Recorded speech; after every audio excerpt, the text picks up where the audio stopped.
Hello and welcome to the 40 over 40 awards by She the People. It's the first time ever that we're out with a list of one that puts premium on experience and celebrates women who have not just pulled through, but most importantly, chased their dreams and followed their ambitions. In a way that age doesn't be a barrier to them. The reality of most women across the world is that marriage, mobility, and maternity holds them back in a way that most then think that they need to pause at some point in life. But as times change, as we all talk more, as we get together in the sisterhood as part of She the People, we realized women are raring to go, wanting to follow their dreams, have many different careers at different points in times, and scale up their story as well as reach for big goals in their lives. Let's take a look at why 40 over 40 was conceived here at She the People.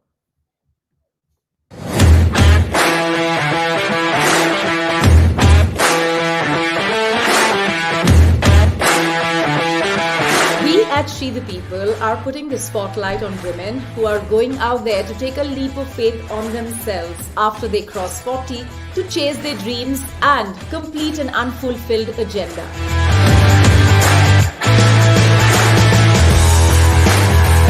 Many women around us are losing their 20s, 30s, even at sometimes 40s, too busy fulfilling the roles of a daughter, a daughter-in-law, a mother, a woman who wants to fulfill one kind of a career, and then when they give themselves just one more chance and say, I'm going to go back at what I've always wanted to do. That's the spirit that we're looking to recognize.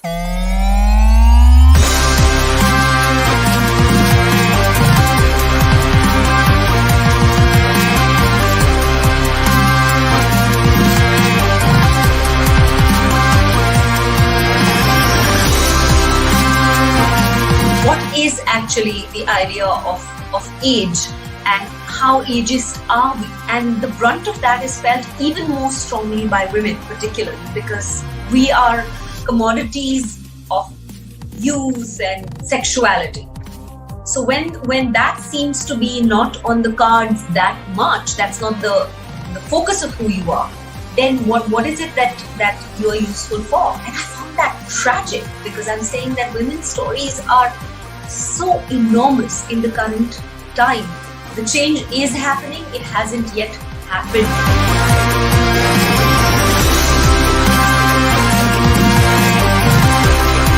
If women had listened to society, I don't think the world would have seen women CEOs or women secretaries of the government, because right from the time they're born, little girls who grow up to be women are told, ये आपके बस की बात नहीं है, ये आपका काम नहीं है. And it is to the credit of the women that they do not listen to these outside voices.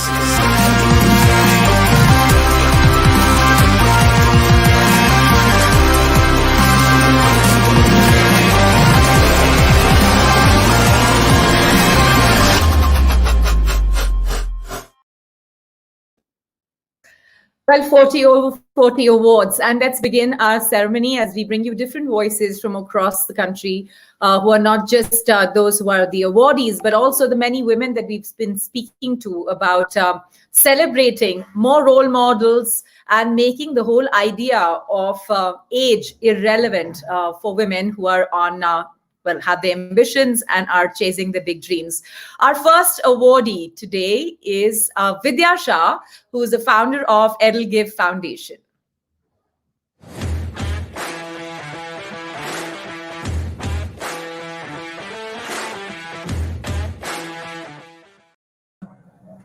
An absolute pleasure, Vidya, having you with us here at the She the People 40 over 40 Awards. You've been such a force of change. Tell us a bit about your journey.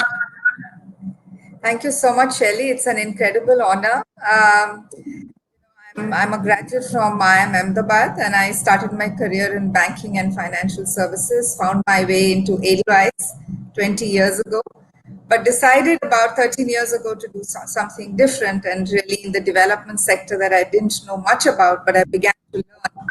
And I think it's been an incredible journey over the last 13 years. We say sometimes you find your career late. I found it at 42, and I'm incredibly grateful for that. You spent a great deal of your life in the corporate world. How hard do you think it gets for women who want to stay at it? Because, during the middle management piece, many of them tend to lose on the aspiration and the speed. Yeah, I have two children.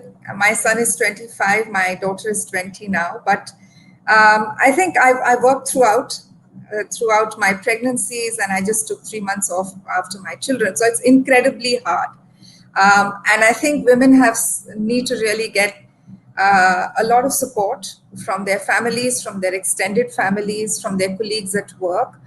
And I think with a lot of the recent changes in legislation, it's becoming a little easier. But nevertheless, we always carry we want to carry sometimes the burden, and most of us carry the guilt of managing both career and children. It's not easy, but you have to just be very focused and very clear that this is what you want to do. And sometimes pathways even emerge on their own. What in your career did you remind yourself all the time in order to be unstoppable? I was very, very clear that I wanted to add value in my work. Being a homemaker is so important. Looking after your children is probably the biggest and the most incredible responsibility one can have. But I think, having another purpose is very, very important to keep you grounded. For me, I found that purpose as I started getting involved with nonprofits and trying to build their capacity and using my management experience. But the whole thing is to be very committed and very passionate and very focused, on what you want to do, and finding that one thing which is your purpose. That is very important. Vidya, we all talk about what we do right, but often we learn the most from what we do wrong. What was that pitfall for you, a challenge for you? I think, early in my career, I was in investment banking for a very long time. And, I went to MBA school. That was the hottest career when you got out of campus. But I realized it took me a little longer than it should have to realize that this was not me. This was not what I wanted to do. And you're very focused, obviously, on getting a good job, a big brand. But sometimes it's also right to say what is good for you. What do you want to do? What are you made of? Really asking those introspective questions is important. And sometimes you just get carried away. And I went with the flow. And I think that was the mistake I made. I did not stop to think that, this is not what I feel I'm cut out for. Brilliant. Thanks so much, Vidya. It's been such a pleasure having you here, and congratulations once again for being Thank you so much, Shelley. Thank you. Yeah. 40 over 40. Thank you so much. I'm very, very, very grateful. Thank you. Thank you. Well, as we said, there's no dearth of just guts, gumption, and our abilities to do more. In that same spirit, our next awardee is Kreeti Mitra Bhatia, who runs the Special Mom.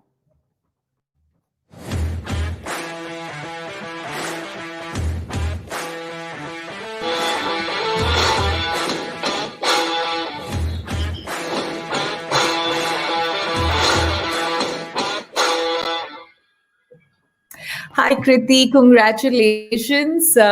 Thanks very much for joining us. Tell us a bit about the Special Mom.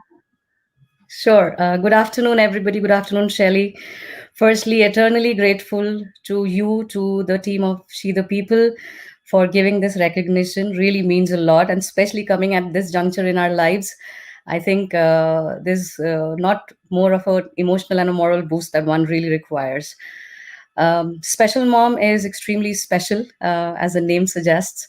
I'm a special need mom myself, and the idea of starting the Special Mom was purely from my own journey, when I realized that this journey is extremely tedious, and it was actually draining me as a mother emotionally.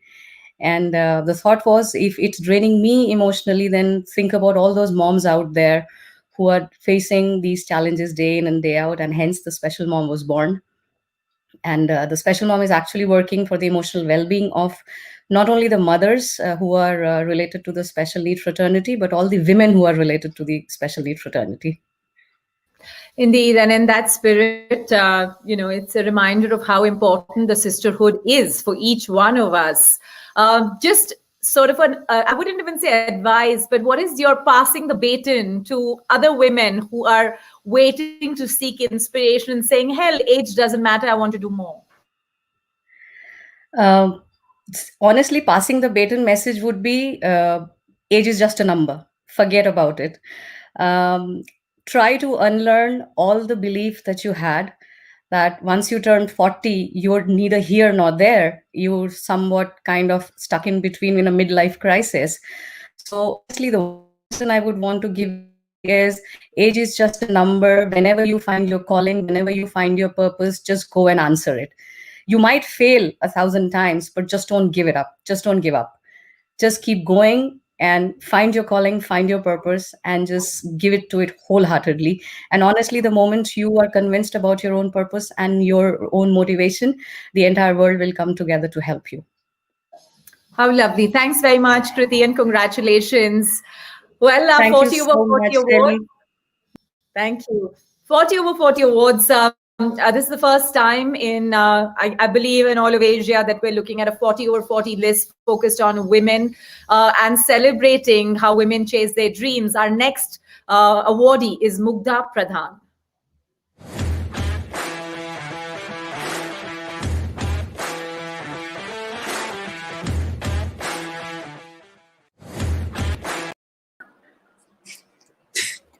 Hi, Mughda. Hi, Shelly.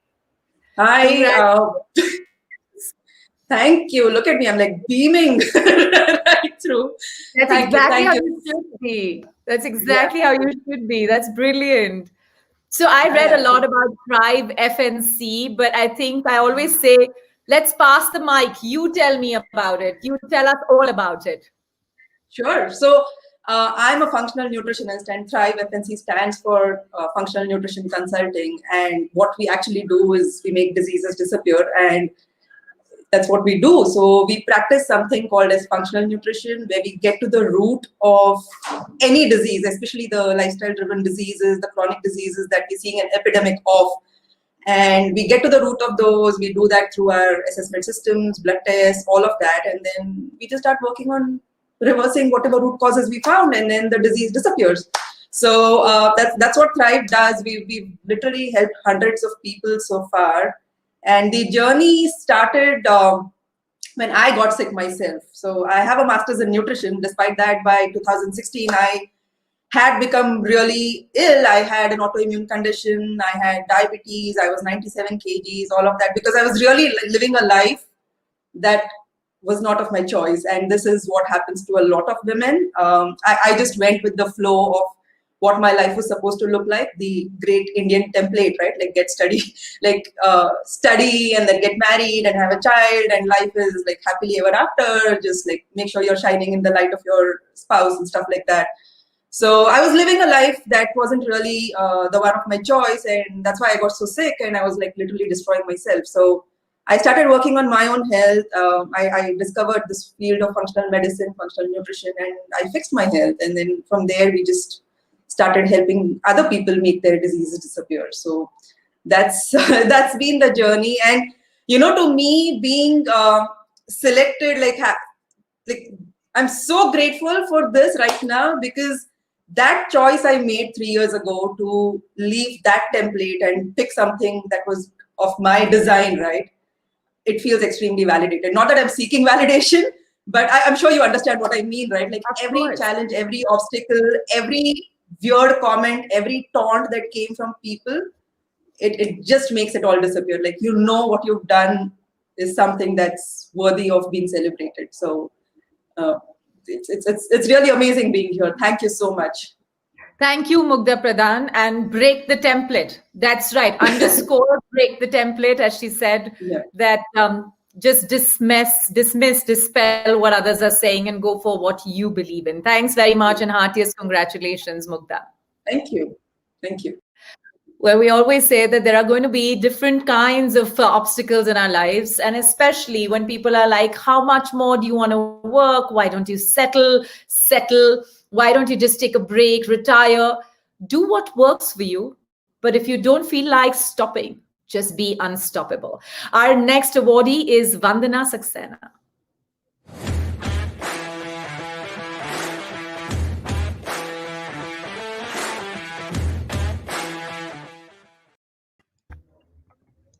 Hi, Shelly. Hi, Vandana. Congratulations. Thank you. And it feels incredibly great to be here interacting with you on this esteemed platform. It's our pleasure. Tell us about your journey, Vandana. How did you shape your career and where are you today? Well, I chose a career which was suggested or chosen by my career, by my parents, because for all my life, I would say until 40 years of my life, I only followed instructions. I was, I didn't have that freedom of choice all my life. So at 40 or nearing 40, I decided to choose that I'm going to do something that's going to make me feel happy. Though I was working superficially, earning well and everything, but then, the happiness that I wanted to was chasing, that wasn't there. So I decided to be happy and I chose that I'm going to do something that's going to make me feel happy. And suddenly I wrote my first blog. Eventually it went very popular. Many women could relate to it. And that's how I reinvented my passion for writing. And that's how I decided that, okay, now the content is the next big thing. So help other people or other women who are struggling with content, women who choose to follow their passion and they want to take it to the next level. So that's how I learned digital marketing, content writing, technically qualified onto that. And then I started created workshops, especially for women entrepreneurs who wanted a shout out in the digital world with content. You know So what's that's how it all the started. important part of your story is how you have ensured that you don't just take this up for yourself. You spread that talent, you share your learnings, and then bring everybody in the sisterhood and opportunity like you've had. Heartiest congratulations, Vandana, and onwards and upwards for you. So onwards, and I think I just live by the day. I think 2020 has told us that that live in today. You never know what destiny has in stores. So onwards is something. Upwards is something that I am gonna choose, or I'm going to deliver something the best that I can. Considering that how far the digital is going, I would want every woman to be digitally equipped and create a niche for herself in the digital world. That's a wonderful thing to wish for, and I think that's exactly why we all here in the first place. We are trying to Yes, use yeah. relatively level playing field thanks to digital to be here. Thanks very much, Vandana, and heartiest congratulations. Thank you so much. Our next awardee is Shilpa Kulshrestha.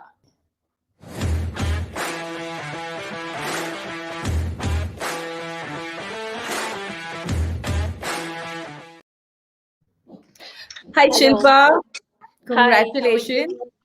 Thank you. Thanks so I much. am good. I must admit, in this period of the pandemic, the one thing that I've started thinking much harder about is how I need to find somebody to give me more perspective on leadership, on coaching, on life coaching. As somebody who's been doing this for a while, tell us about how you began and how this recognition is a milestone for you. Absolutely. So I call myself an accidental entrepreneur. I mean, a lot of things happened for me by accident. I have been in corporate for 16 years. 2019, my position became redundant. It left me at a point where I started thinking, do I go back to another corporate job, or is that, is this a point where I start thinking about life differently? So it became the biggest pivot in my life where I decided not to go back to the world that I was so comfortable in, but to get started with something that has always been my dream. Now, I didn't know that I will be a coach, but I knew that I love enabling growth. And getting into coaching was something that, just happened bit by bit, bit by bit. And Now it is at a place where I'm completely loving what I do. Yeah, and also about the award. Sorry, you asked me about the award. I think this would be great because a lot of women. I'm talking especially about women. They think that their life is over once they reach on the other side of 30s, and they feel that they should just be doing what they have started with. But I think this award is a reminder to them that they can transform their life. They can create a second version of themselves, which is better than their first one at any point of time. Age is not a bar. Shilpa, thanks very much and heartiest congratulations. All the very best for everything that you have lined up for yourself and for everyone that you are coaching. Congratulations. Well, next up at the 40 over 40 awards is an educator. Today, education has sort of transformed, and I think if there's anyone that has had to go through so much of instant relearning, I think it's the educators. So kudos to them.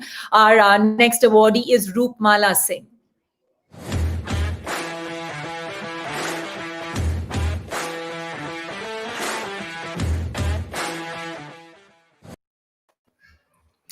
Rupamala, congratulations. I should actually tell our audiences what you do. She's been an educator for the last decade and a half, or a little more than that.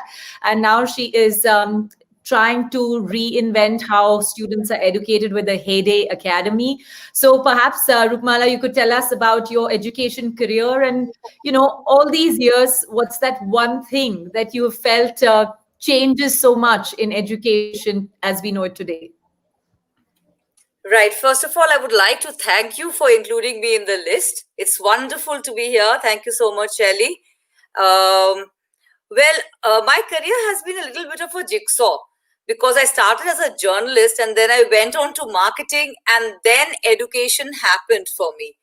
And in 2011, it was kind of a conscious decision for us, me and my husband. We moved to a small town called Kordwara in Uttarakhand, because we saw that there was a huge gap here in terms of a good school. And when I mean a good school, there is much more than just teaching children the reading, writing, and arithmetic. It is bringing up young children to face the world that is outside. So we incorporated a lot of new things, like that time, 10 years back, experiential learning was just a term.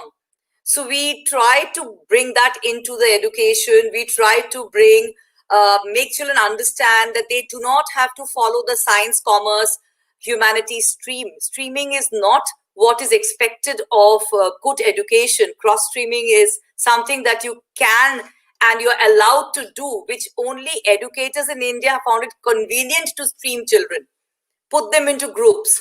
That is not the way what education should be. And in the process, we not only help children, but we also, today, when I sit here, we managed to educate a lot of parents.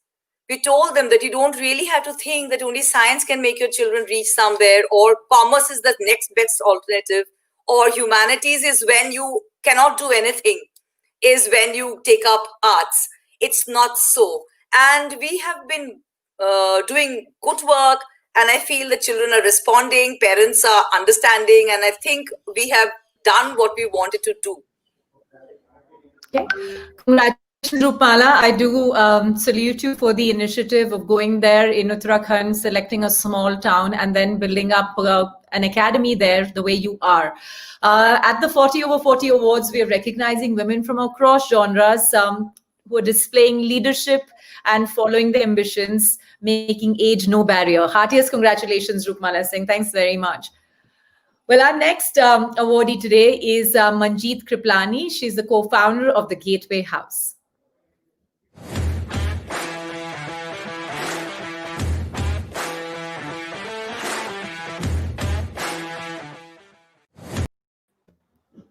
Hi. Congratulations, Manjeet. Nice to see you. Thank you so much, Shelly. You've been building. It's an absolute pleasure having you here. And, I mean, for the benefit of our audience, the Gateway House is one of India's premier think tanks, started by two women, one of which is the very dynamic Manjeet. Manjeet, take us through your early journey. Yes, absolutely. So our goal, my co-founder is Ambassador Neelam Dev, a government servant her whole life, and a former ambassador. And we decided when we were both in New York that we were going to start a think tank that for India, so that India could get a global voice. And we were going to locate it in Bombay, not in Delhi, because we wanted our foreign policy to be pragmatic. So we wanted the voice of business in there. And really, everybody said, really, think tank or go to Delhi. And then, of course, 26/11 happened. And then the phones couldn't stop ringing because everyone thought, really, a foreign policy is now in our lives every day. And this has continued. We started the think tank literally in a garage with some funders. And it is now 10 years old. And Shelly, the pandemic gave everybody another shot at understanding why foreign policy is so important. Foreign policy is now a big risk factor in India's domestic economic microeconomic story. And so what we do is we help people understand the world. We help India get a global voice. Our tagline is helping India become a rule maker from being a rule taker, because we've been passive all these years. And most importantly, Shelly, Neelam and I set out to build an intellectual institution. And as you know, everywhere in every corner of the world, women are pillars of institutions. They only survive because of women. And we decided to start the institution. And so we broke two stereotypes. One is that only men do business and that only men think strategically. And we were able to survive despite many, many odds, everyone laughing and saying, oh, what do you know about foreign policy? And of course you do, but what's foreign policy going to help us? I already know, my prime minister have a problem, or I already know US senator, he can help me. That's not foreign policy. And we are helping a young generation of Indians, 2 generations now, who are really keen on getting India a global voice and being part of that contribution to that global voice. And we employ a lot of these young people, and we're really proud of them. That's fantastic. Manjeet, you said that wasn't easy along the way. There were people who would attach stereotypes. And of course, the fact that there were 2 women leading a think tank, which I think is considerably rare even now across the world, despite so much progress in policy making in general. I think from a woman like yourself, it would be interesting to hear how and why it's so important to have women on the policy table today. Well, I'll tell you right off the bat, we women do not follow the straight and narrow. Because we have EQ, we use our instinct a little bit more. And so when we understand, we pick up from around us. So for instance, we started doing research on China and connectivity projects in 2012, when nobody had heard about it, because young Nepali students would come to us and say, the Chinese are everywhere. Can't you do something about it? We don't have the capacity to understand. All the other think tanks were busy looking down at Nepal and saying, oh, India is the big brother in Nepal, and this is what our policy is, and live with it. But we heard them because women are more attuned to listening to people. And so we then have produced research and connectivity, like deep knowledge on China that has helped India during this pandemic. So I think, women here. Secondly, because we are kind of invisible, people don't pay you that much attention, but you are there and you're able to open doors and keep those doors open because no one is really paying attention to you. So in some sense, we're able to creep up on people because they underestimate us all the time.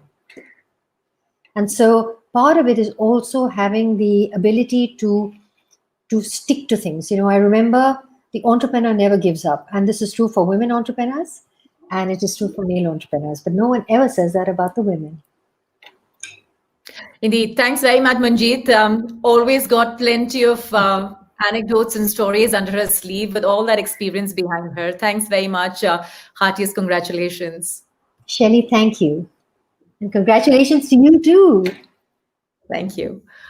Well, at the 40 over 40 awards where you have joined us, if you just come in, we'd like to remind you women are chasing their dreams and breaking benchmarks every single day. Let age not that be that barrier for them in any way. And that's why this is a celebration of 40 over 40. It's important to recognize role models who are not just crossing milestones, but also continuing to be unstoppable. Our next awardee is Indira Rangarajan.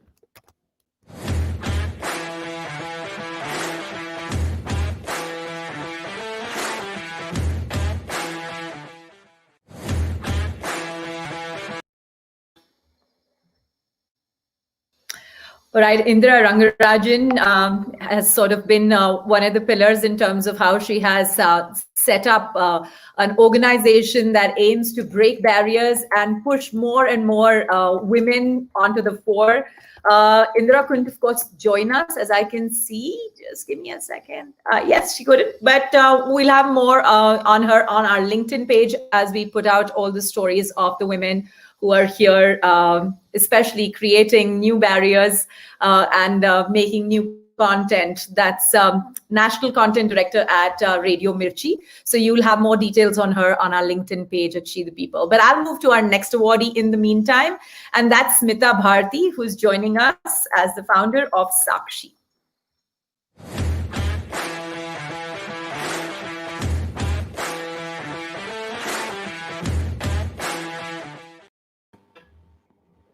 Hi. Hi, Smita. Congratulations. Been an admirer of the work that you're doing at Sakshi, all that I read about. But I'd like you to take stage and tell us. Thank you so much. And congratulations to all the 40 women who are here to receive the award today, I would like to say, because I think each one of us is standing in for millions of women across the country who are actually living their lives of grit and determination, and so quietly. So thank you so much for doing this, Shally. Just one correction. I'm not the founder of Sakshi. Naina Kapoor and Jasjit Purewal are the founders of Sakshi. I came into Sakshi in the late 90s, and since then I have been leading Sakshi since 2007. So my journey into Sakshi is actually quite remarkable for myself as well, because just the very fact that I'm standing here today in the 40 over 40 is signifying that it is possible to interrupt a life which has a cycle of sexual violence in it. It's possible to do that. It's possible to change it. And so I'm really, really feeling very overwhelmed being here and with this recognition over here, because when I came to Sakshi, it was almost as if I'd kind of found my calling. Sakshi is an organization that is working to bring in equality and end gender-based violence. And I personally, I'm a storyteller and a practitioner. So when I stepped out of a very abusive relationship in 1995, trying to find out who I am, I literally walked into nothingness with nothing in my hands, literally.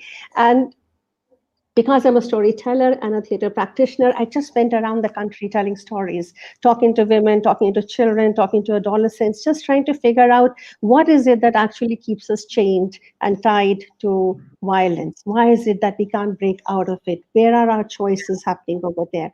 And that is when I came into Sakshi. And since then, it has been no looking back, because we have been working to bring about what should I say? I mean, we work for law reform, we work for law advocacy, we work for, Sakshi has done public interest litigations to bring about the various gender-based laws that are there, prevention of workplace sexual harassment being one, sexual assault being the other.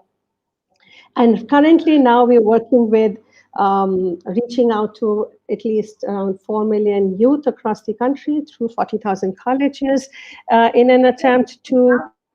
You know, you talked about youth. I just wanted to kind of slip this question in that when we're all young, you know, as somebody said at the start of this initiative today, that we're often shaped in a certain direction. You know, you finish college, you're templatized into studying, then you move into marriage and so on. As somebody who chose to leave an abusive relationship and now is seeing young children come out of it, you know, what can do to ensure that women are constantly reminded that they can do more in life despite odds? I think it's really important, Shelley, to be able to talk about it. You know, the more we all talk about it, the more it is heard, and the more there is there is no kind of a hiding it and putting it under wraps. The more people will have the courage to actually step out of abusive relationships and actually claim their lives back for themselves. And where the young and concerned, where the youth is concerned, information and education. If I had known what I knew, what I know now, if I had known it then, I'm sure my life choices would have been very different. But even today, if we are interacting with the youth, there is such a gap. The information and the education that is required to enable the youth to take responsible choices is something that we really need to be focusing on. Yes. Thanks very much for your perspective. Thank you for your very, very courageous journey. Thanks for being a brave inspiration for all of us. And thanks for being part of 40 over 40. I really appreciate it. Thank you. Thank you so much. That's Bharti there. From one really courageous, powerful, as well as a woman who's breaking boundaries, to yet another one. NS Nappinai is an advocate and founder of Cyber Sathi.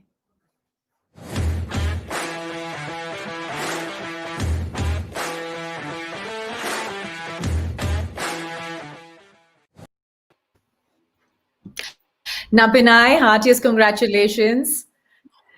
Well, I'd like our audiences to know that NS Nappinai is not just a Supreme Court lawyer.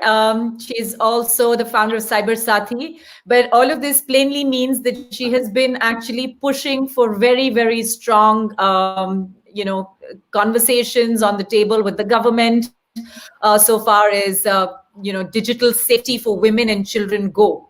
Nappinai, tell us a little bit about that very, very, important milestone in your career and your journey.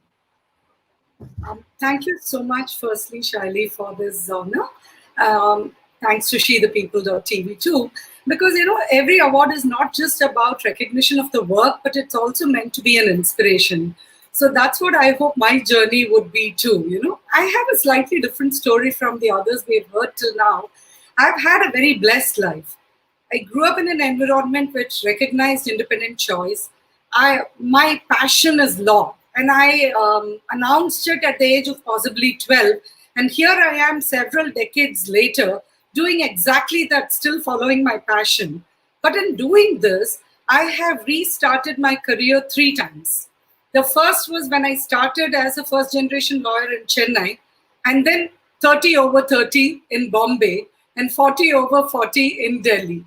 And in this Delhi innings, it's just been amazing because I've evolved from being a lawyer who believed in values, who came into practice to ensure justice and not just the rule of law, and to somebody who is involved in policy making and who, had this opportunity to set up Cyber Sathi.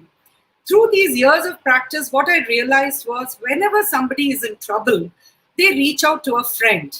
They don't reach out to an authority figure. They don't reach out to parents. So it was important for that friend to be well aware of what are the risks and threats, what are the rights and remedies, and how to go about it so that they can at least be a good first responder and be able to answer to that reaching out properly. And that's why the name Cyber Sathi was conceptualized, or Cyber Friend. Something I thought of a long time back. COVID actually gave me the opportunity to launch it. I've been doing the work that we are now doing through Cyber Sathi for many decades now.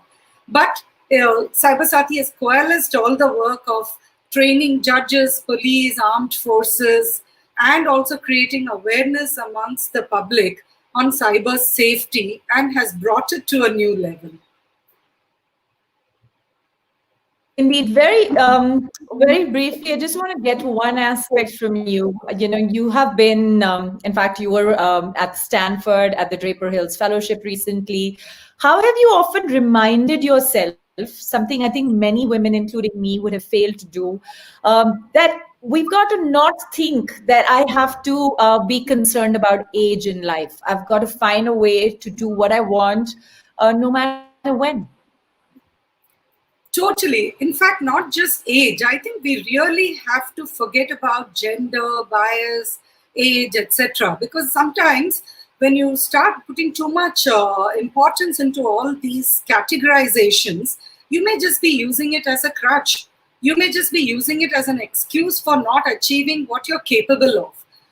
In my entire journey, quite honestly, I can say I've not once thought about gender. I started practice as a criminal lawyer. It was unheard of in my time. Very, very few women in that field. But I never entered it because I wanted to be different. I entered it because that was my passion. Be it the Chevening Fellowship or the IVLP or Stanford, as you rightly said, I did not think, oh, I'm too old for this or it's beyond my time. It was just a passion, that's something, it's an opportunity for you to be able to be part of these prestigious fellowships, to meet wonderful people. I met you there too. So it's an amazing opportunity to interact, network, and get to know people and perspectives from across the world. So, one of the, I think it's one of the biggest compliments I got was when I was doing a signing off of a colleague who was just leaving my office. She told me that what she liked most about me was that she thought I was like a child, that I'm still so inquisitive, I'm still so enthusiastic about everything, and I enjoy whatever I'm doing. I really am grateful for the comment from her, and I hope I will always be this way. Positive and always be this way. Yes, I love this moment and I cherish this, and this is another wonderful, momentous opportunity in a great journey, a blessed journey, I would say, that I've had so far. Congratulations, Nappinai. Thanks for inspiring all of us. Thank you. Okay, that's Nappinai at 40 over 40. Our next awardee is Shikha Sharma of Kanti Sweets.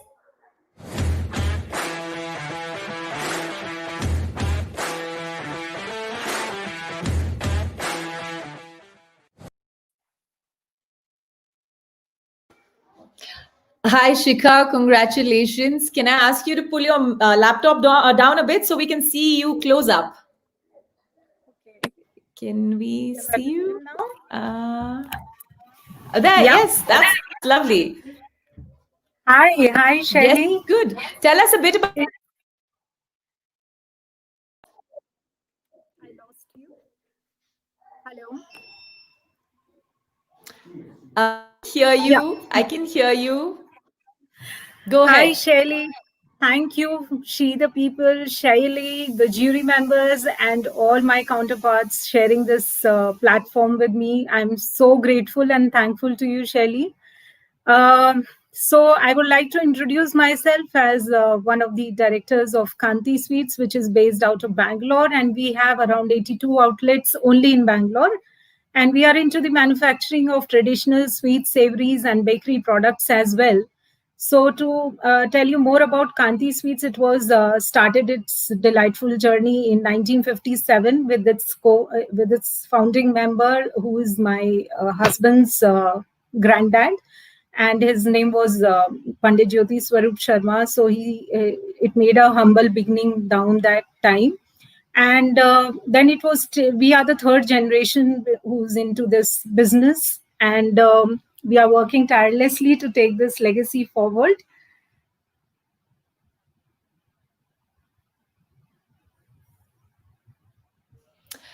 That's great. What is the one advice to women of your peer group that you'd like to give?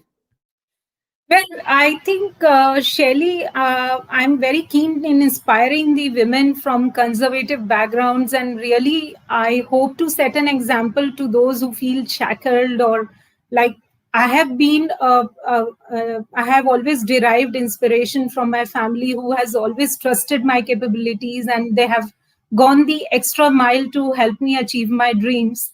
So I believe that being a visionary entrepreneur, taking the support of our family, our extended family, our team, it really helps in building the a creative platform where we can create a magic. I have heard of very few women who are working in the sweets business industry, but I'm glad that now many women are coming up from different platforms of the sweets and namkeen federations. And this is a sector which really needs to be looked into, where the scientific approach needs to be handled, and a constant encouragement is required at the professional end, because a lot of skill training is required for the unskilled laborers, and we need to also employ sustainable practices to reduce the waste generations. And I really want to inspire many women and employ and empower them, and that to create that zeal is my vision.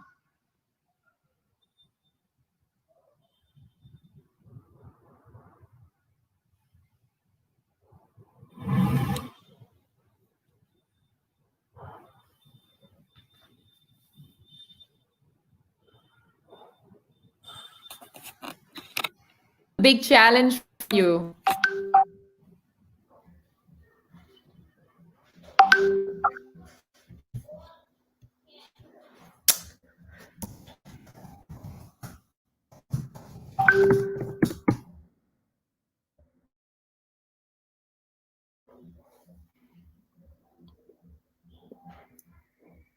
Okay, I think you and I are back after a very small Wi-Fi dip.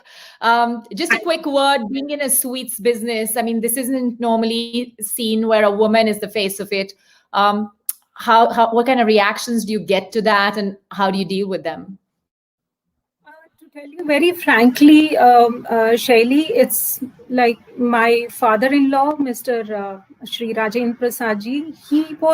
His compelling passion and enthusiasm really strengthened me to play a bigger role in Kanti Sweets, and he inspired me to raise the brand and maintain pace with the challenging taste and the preferences of the customers. You know, these days the customers looking for health conscious sweets and namkeens. They want to know what is going into the manufacturing, what are the raw materials being used, how it's going to impact their health ultimately.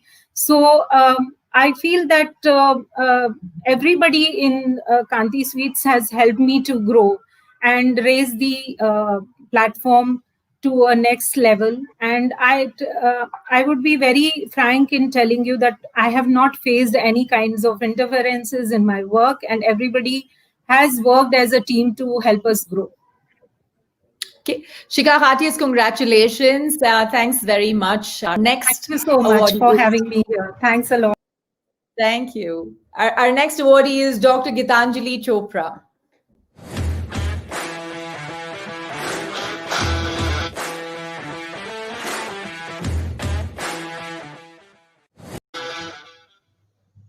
Hi, Shelly. Hi, Geetanjali. Hearty congratulations. Thank you so much. You're in the business today where, for which we are all now looking inwards.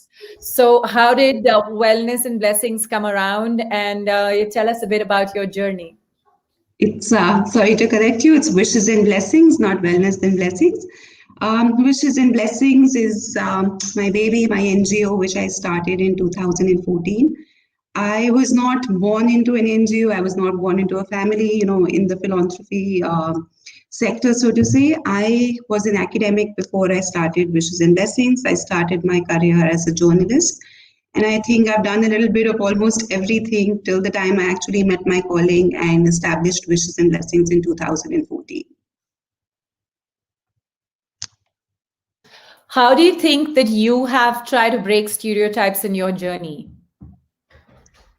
Oh, I don't think that I've tried to break any stereotype. I've just been a very normal person doing, you know, following my heart, taking me where my heart takes me, and of course, taking my brain along too.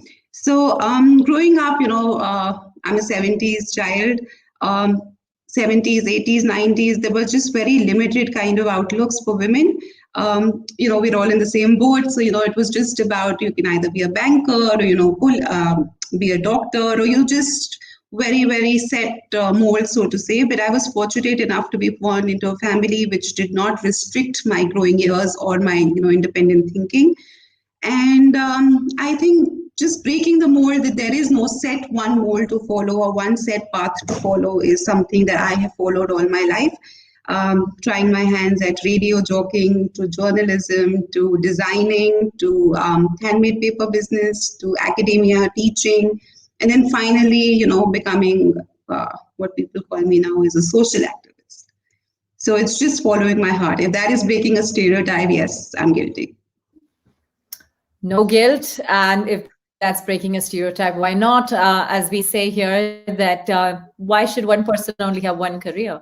Why not do as much as that you'd like to? So thanks for doing that. Thanks, Geetanjali, for coming here, and heartiest congratulations to you. Thank you so much.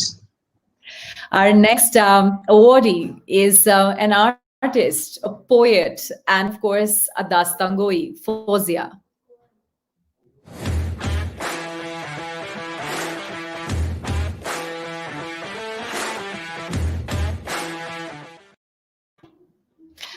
Hi, Fouzia. Congratulations. बहुत बहुत शुक्रिया शैली. Thank you so much. Thank you, Fouzia. आप India की पहली दास्तांगोई हैं, and it takes a lot to break a domain which is traditionally considered male dominated. आपने ये कैसे की जर्नी में? शैली, पहली बात तो ये है कि एक तो मैं इंडिया की पहली फीमेल दास्तांगो हूँ, और दूसरी बात ये है कि मैं जिस बैकग्राउंड से आती हूँ, हाँ, तो क्योंकि मेरे पूरे घर में कहीं पर भी कोई आर्टिस्ट नहीं है, मतलब कोई आर्टिस्ट, सब टीचर है, कोई डॉक्टर है, कोई इस तरह के लोग थे आसपास मेरे. तो एक तो लड़की का स्टेज पे जाना, और फिर मतलब वो एक बहुत बिग डील था मेरे पूरे खानदान में. तो उसको, लेकिन उसमें एक चीज मैं जरूर कहना चाहूंगी कि उसमें मेरी माँ और मेरे भाई ने मुझे बहुत सपोर्ट किया इस पूरी आर्ट फॉर्म को करने के लिए. दूसरी बात यह है कि ये दास्तानगोई जो है, ये पूरा मेल डोमिनेटेड एरिया है, जहाँ पे अगर आपको कोई रेफरेंस चाहिए, अगर आपको किसी को देखना है, तो सिर्फ मेल दास्तानगो के नाम आपको मिलते हैं कि वो कैसे करते थे, वो कैसे कपड़े पहनते थे, वो कैसे बैठते थे, वो कैसे दास्तान सुनाते थे. औरतों के बारे में तो कुछ है नहीं कि भाई कैसे बैठती थी, कैसे कपड़े पहनती थी, कैसे सुनाती थी. तो वो एक बहुत बड़ा चैलेंज था शैली, क्योंकि अल्टीमेटली रेफरेंस कोई नहीं है आपके पास ना, तो आपको खुद ही ट्राई करना है, क्या ये वाला अंदाज चलेगा, क्या ऐसे बोलेंगे चलेगा. दूसरी बात ये है क्योंकि ये एक मेल डोमिनेटेड आर्ट फॉर्म था, तो इसमें मेल जो थे वो बहुत ही, और ये आर्ट फॉर्म बहुत लार्जर देन लाइफ है. जैसे जब आप परफॉर्म करते हैं तो आपके जस्टर भी ऐसे होते हैं, हाजरीन पेश है. अब अगर आदमी ऐसे करते हैं तो आप समझ सकती हैं, समझ में आता है, लेकिन जब एक औरत ऐसे करती है तो वो वल्गैरिटी की तरफ ना जाए. हाँ, वो आपकी एक नस्वानियत, जो आपका एक फेमिनिन है, जो आपका एक औरतपन है, वो भी बरकरार रहे, और आपकी एक नजाकत भी आए परफॉर्मेंस में, और वो लार्जर देन लाइफ भी हो. तो ये एक बहुत बड़ा चैलेंज था शैली, और जिसको मैंने रियाज से ओवरकम किया है. मैं हमेशा बोलती हूँ, लोग बोलते हैं जो तासीर है ना मेरी जबान में, जो लोगों को लगता है, एक तो वो तासीर आती है रियाजत के साथ, जब आप प्रैक्टिस करते हैं, जब आप रियाज करते हैं. तो यही मैं कहना चाहती हूँ. बिल्कुल. आई थिंक जैसे आपने कहा, Riyaz, life is a practice of many things. Thanks very much Fauzia. Heartiest congratulations for the 40 over 40. Thank you Shaily, thank you, और आपको भी बहुत मुबारकबाद. Thank you. Next awardee is Kavita Lakhani. May we have her?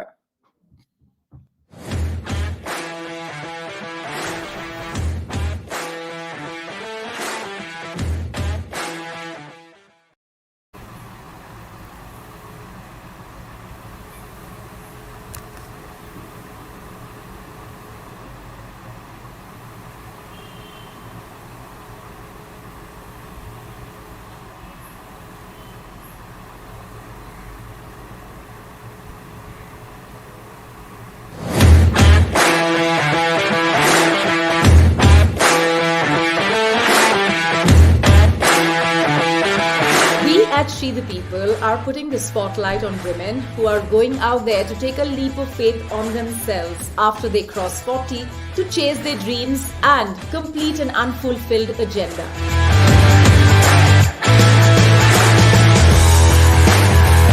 Many women around us are losing their 20s, 30s, even at sometimes 40s, too busy fulfilling the roles of a daughter, a daughter-in-law, a mother, a woman who wants to fulfill one kind of a career, and then when they give themselves just one more chance, and say, I'm going to go back at what I've always wanted to do. That's the spirit that we're looking to recognize.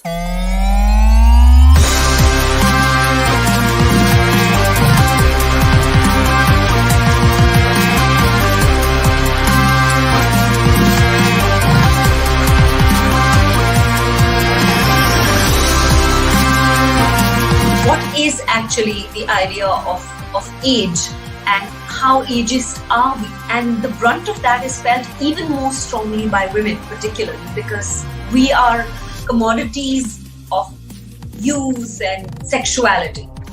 So when that seems to be not on the cards that much, that's not the focus of who you are, then what is it that you're useful for? And I found that tragic, because I'm saying that women's stories are so enormous in the current time.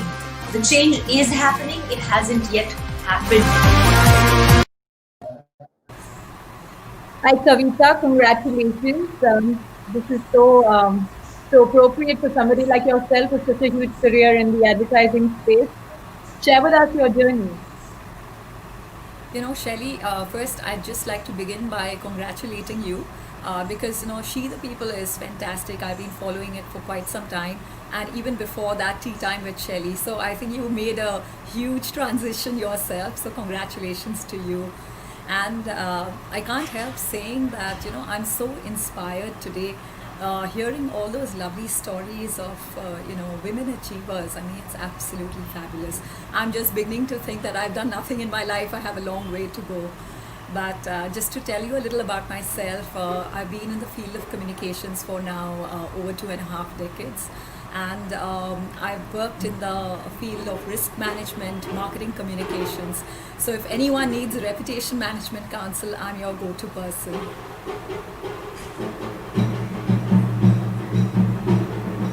That's fantastic. Just wanted to ask you, you know, at different times of your career, how did you remind yourself that there was more to doing than what you were doing, let's say, at that point? Yeah, I think that's a lovely question, you know, because that's something that comes to you when you kind of get ahead in your career, you know. So firstly, I'd like to just tell you that, you know, I was the shyest girl in school. I never, you know, imagined that I'd have a career in communication. So that was a huge hurdle for me. And, you know, as I got ahead in my career, I just felt that I wanted to give back to the women who are there in our industry. And so this year, I've been nominated, I've actually been appointed as the National President for the Women's Indian Chamber of Commerce and Industry. And this is completely an initiative to give back to women achievers, to help them actually stay in their careers and rise to the top. Because I just feel that a lot of them enter with a lot of enthusiasm, but somewhere in, you know, in their journeys kind of drop off, you know, or because of the pressures of family or other pressures, they just drop off. So I think that's really where I want to go now and give back to the industry. Congratulations once again, and thanks so much for being with us. That's a 40 over 40 for Kavita Lakhani. Thank you. Well, next up is Sujata Kelkar Shetty. May we have her, please?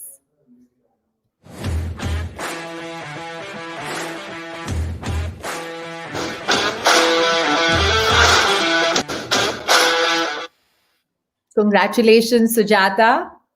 Thank you so much. Thank you for having me, and thank you to the judges for choosing me for this recognition that I've received today. Heartiest congratulations. We'd like to hear about how things have been for you as you reach this milestone in your career.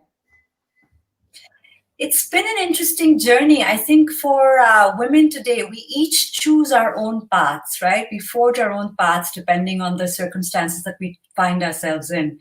But I think achievement, doing something that was for the greater good, doing your best at whatever you did, were something that my parents mixed into my cereal. So it was something that was always inculcated, and regardless of where I was, there was always a desire to be of use, right? And that's essentially what's driven me through my entire entire life. And having a family was very, very important to me. So when I finished my PhD and my postdoctoral work at the National Institute of Health, I returned to India with a very clear goal that whatever I did next needed to include family and needed to include helping others. And it was a very vague goal, as you can imagine, the second one. But once I had sorted the family piece out and met the person I wanted to spend the rest of my life with and had my children, while I was having those children, I started writing on health because that was my background. I was a scientist by training. I'd done postdoctoral work on stress and its impact on the immune system. So I really wanted to write on holistic health, right? How the mind and the body interact with each other, and how I could be of use in helping people understand how diseases are created so that they can prevent them. And that's what I was doing for the last 10 years while the kids were growing up. And then along the way, I got a certification as a life coach because I wanted to help people more directly. And I wrote a book last year that was published by Penguin called 99 Not Out, Your Guide to a Long and Healthy Life. And that's done very well. It's one of the best-selling books in the wellness sphere. And so it's been a good journey. It's been fun. It has indeed. It has indeed. And congratulations for that, Sujata. It's been a pleasure having you here at the 40 over 40. Thanks so much. All right. Our next awardee is Dr. Shirlene Pimenta, and here she is.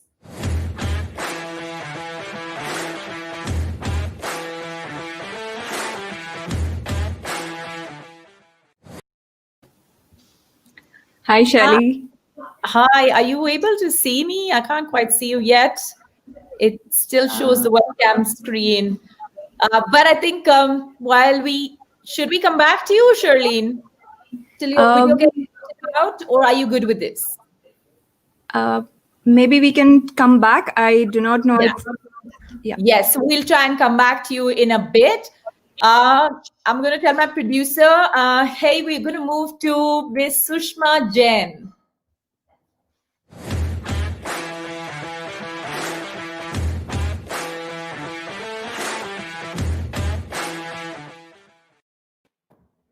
Hi.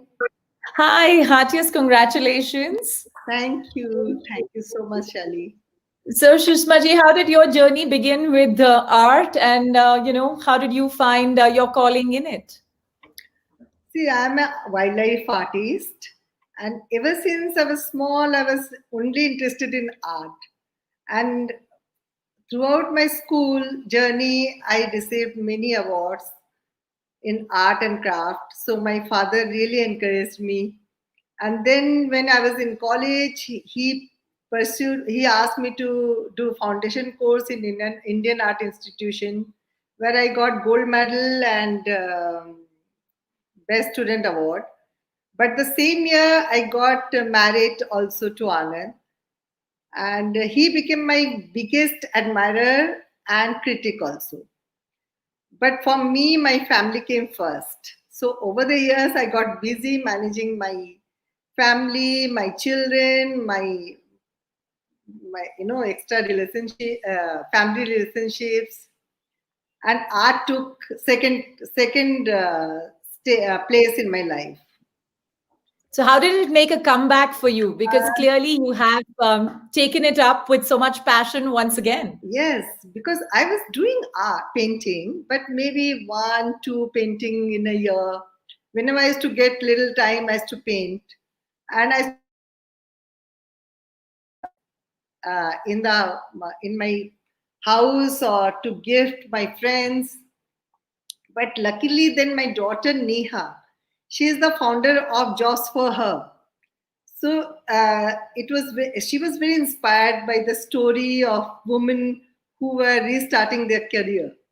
So she was after me that, Mom, you have to take your art seriously. And you have, now because I had children, but I never really took it very seriously. I never thought that I have so much time. So, and then she put a lot of alarm in my phone. So they start ringing every 1 hour, they start painting, and actually I started painting.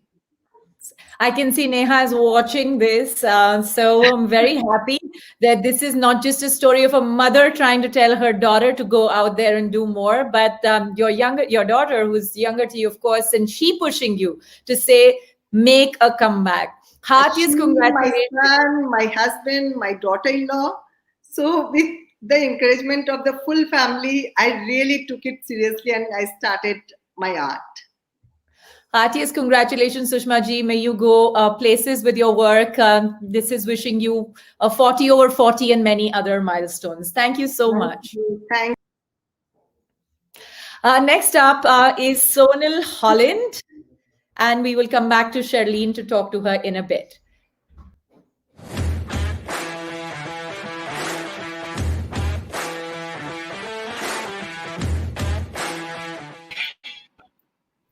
Hi, Shelly.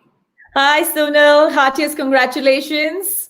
Congratulations to you too for making She the People the powerhouse and the country's foremost media platform for women's journeys and women's stories.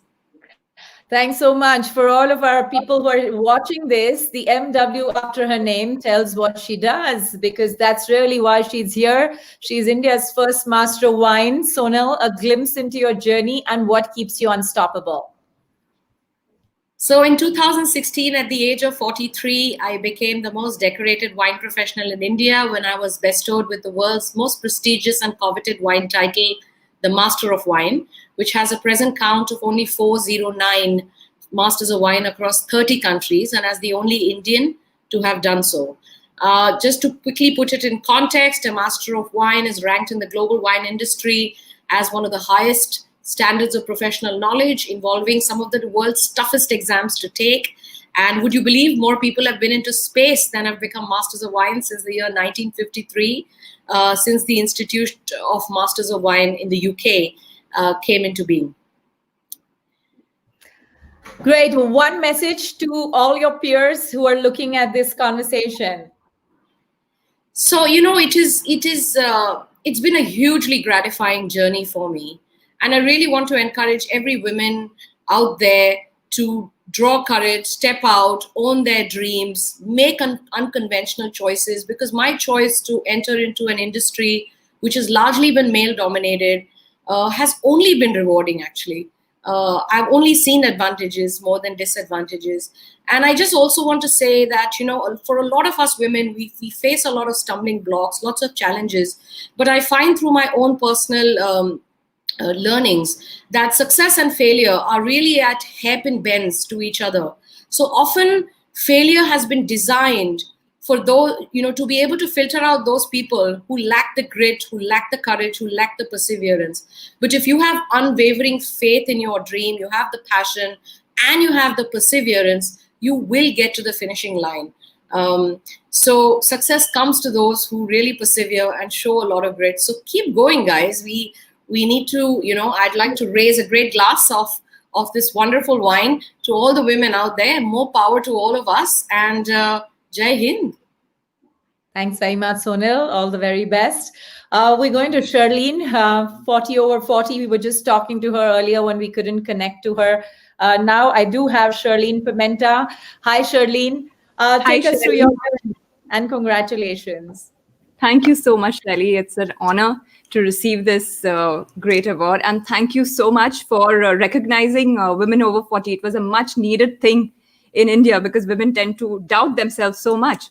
So thank you for that. Well, my journey, I've been passionate about stories right from the time I began to understand language. So I always knew I wanted to do something with stories, and I kept going to stories time and time again. And when Kathanika was conceived in 2012, I decided to take stories. I recognized the power of stories and wanted to do something with it. So I love listening to stories, researching stories.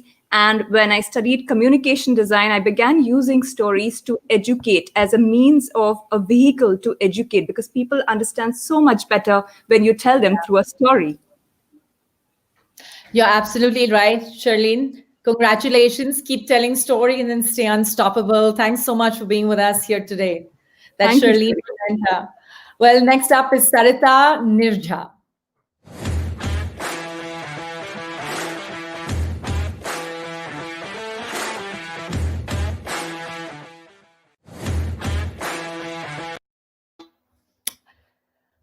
Well, that's Kala Manthan's founder perspective there in terms of the work. Kala Manthan, of course, looks at stories across the board, giving perspectives on how things are shaping from a storytelling point of view. I believe she is with us. I'm just waiting for her to come onto the screen. Kala Manthan was founded by Sarita as a way of looking at telling the stories of inside India. Is she with us? Sarita is here. There we go. Congratulations, Hi. Sarita. Lovely to see you here. Talk to us about Kala Manthan stories through so many handicraft. Thank you so much, Heidi. And this is such a pleasure to be here on the stage. And many congratulations to all the winners. And it's a much needed recognition for the women who are starting after 40. So yes, Kalamanthan is an art platform which is basically targeting literary art and women who are writing, men and women both, people who want to write, who are into reading, who want to pursue into the literary field, and of course preserving our Indian literature.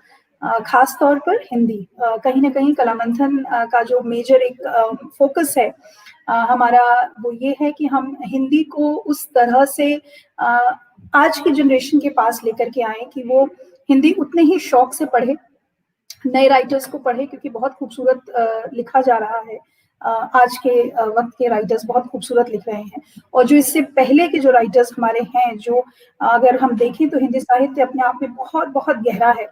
So that's what Kalamanthan does, and that's how we are trying our level best to get Hindi, the typical popular language, popular among the youngsters, getting all the nuances of poetry and storytelling, the varied varieties of poetry, and giving the voice of people, because I guess that's the strongest medium when we want to express ourselves. Everyone doesn't get a chance to speak, so they can write, and I guess writing gives you a huge there's a lot of potential where you can express yourself. Thanks very much, and congratulations with your work at Kalamanthan. Well, next up is Dipali Nair.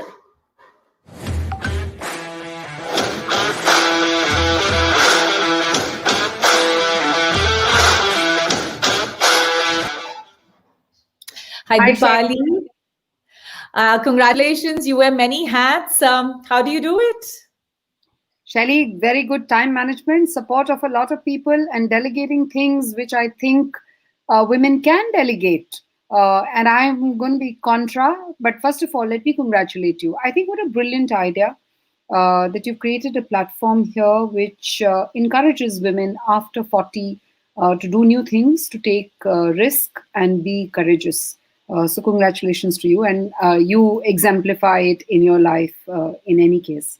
More on how I do it, I think with the support of a lot of people that I know, but like I said, being contra, so I don't cook, I don't do housework, and I do things which are interesting to me and take my passion. I'm very focused on creating processes out of things that I want to do. So that's what I've done for the podcast. Every episode only takes 3 hours. I only record on the weekends and holidays. And that's how I'm managing it along with my day job, as I call it. That's fantastic. Dipali, in one line, how do you stay unstoppable? Love yourself, be grateful, and just look at the glass as half full. Okay. Thanks very much, Dipali Nair, wearing many hats from CMO IBN to a podcaster, Avaz.com. Thanks very much. Up next is Preeti Vyas, publisher at Amar Chitra Katha.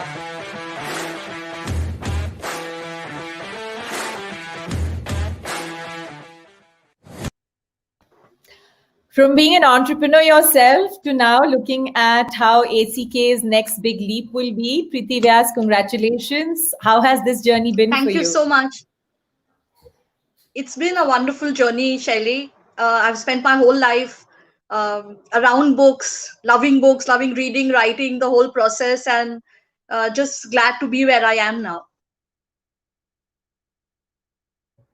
How do you make sure that, you're in a world where we're always talking within the sisterhood? How do you stay inspired, and how do you think you inspire others to do more? So I think in the world of publishing, we are lucky, we are fortunate because there's a lot of women in publishing already. So there is, our company, for example, has a majority of women. So I think in the world of stories and books, in India, we are quite lucky. But yes, it's always good supporting and keep working with more and more women. Thanks very much, Preeti. She is certainly one of the most inspiring women I've seen in publishing, somebody who launched Fun OK, and now with Amar Chitrakatha Comics, she's already breaking new boundaries. Thanks very much for joining us. Thank you, Shirley. Thank you, Shirley. Thank you. Next up on our 40 over 40 awards is Aparajita Jain.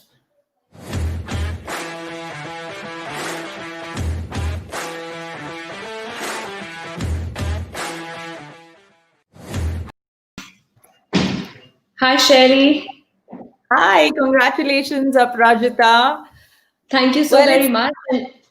Fantastic to have all of you here in the 40 over 40 list. It's the first time we're ever doing it, and so excited to have people like yourself. How did Nature Mote come together? So I think my journey with the arts began about 15 years ago, after both my kids were born. And I bought into Nature Mod halfway through that journey. And it's 8 years hence. And now we're actually 3 organizations. We work with the government of Rajasthan, and we made India's first sculpture park in Jaipur. We have Nature Mod, and we're just on to starting India's first blockchain-based art platform. That's a lot ahead. One thing that you remind yourself every time you see yourself in the mirror? I remind myself of my mother, of all the opportunities she didn't have, and of my daughter, who must lead, and for whom I must lead by example. Thanks very much. Congratulations. And we're delighted that you're in the first She the People 40 over 40 list. Onwards Thank and you so upwards much. to you. Thank you. Our next awardee is Dr. Sujata Banerjee.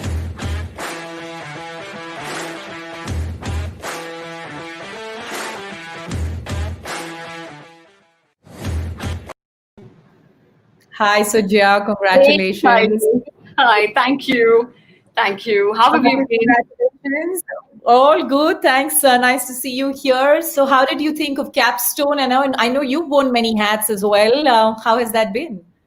Yeah, so I think it's been very cool because, I always wanted to be an entrepreneur. I belong to a family of entrepreneurs. So I think that, my stint to be able to move away from being CHRO for large companies and to come in to do a strategic job with a large Indian conglomerate was done so that I have the experience of being an internal consultant before I move out on my own. So I think that it took a bit of bravery to be able to say I won't take a next job, and instead I would, I would set up on my own.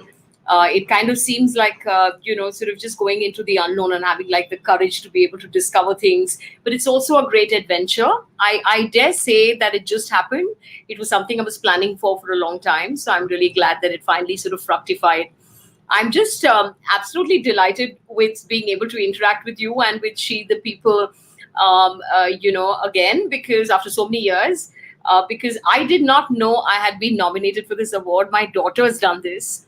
And I'm just so delighted that she put this through. And then, I come in, I hear from Hemant, and then my daughter says, I've put this nomination through for you. And I think her reason for putting this through, and it's going to be part of the answer to your question, is that she believes this is incredibly brave of me to have let go of large jobs and to let go of the security of salaries to be able to actually put together, my own organization. And the fact that within a year of starting Capstone, we have over 60 clients, and they're all MNCs and large companies. And, I kind of have sort of, in a way, I wonder why I haven't done this before. So I'm just so excited to be with her.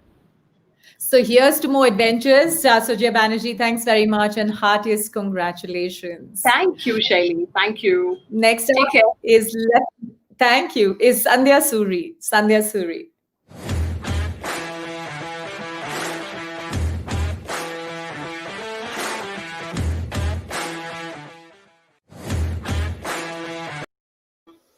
Congratulations, Sandhya.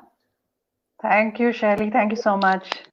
what are Tell going us to about end the your year. So my journey has been pretty up and down. I've never really followed too many conventions right from the start. So I think almost every decade I've kind of been transforming myself. So it seemed very natural to move into spaces where most people are too scared to talk, to say anything. So what people How don't did it do, go I from a tend to Navy take on. ship?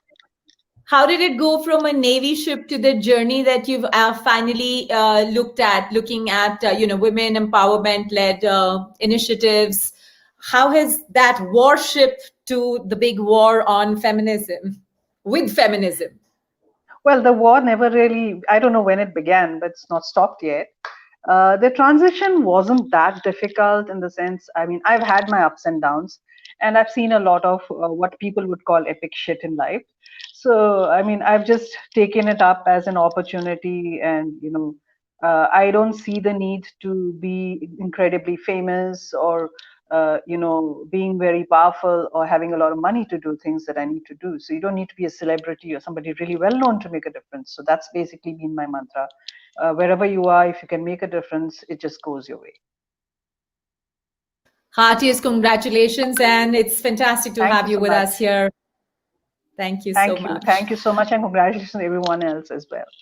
To you. Thank you. Next up is Nirmala Nair. Nirmala Nair.